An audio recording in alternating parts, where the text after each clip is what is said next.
Most people think they need $500,000 to retire. The real number is closer to 5 million. That gap is the difference between retiring comfortably and running out of money at 74. And I'm not just talking about a rough guess being off by a little.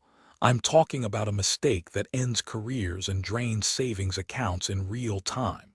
In the next 10 minutes, I'm going to show you exactly how to calculate your personal retirement number, step by step, so you know precisely what you're aiming for and how to get there.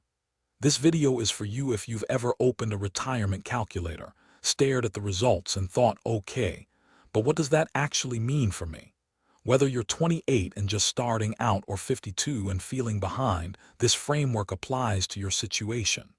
By the way, as of the end of 2025, total U.S. retirement assets hit $49.1 trillion, up 11.2% in a single year. Money is moving. The question is whether yours is moving in the right direction.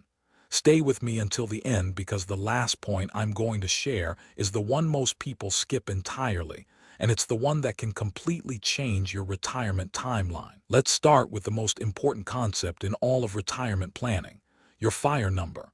You don't need to be trying to retire at 40 for this to matter.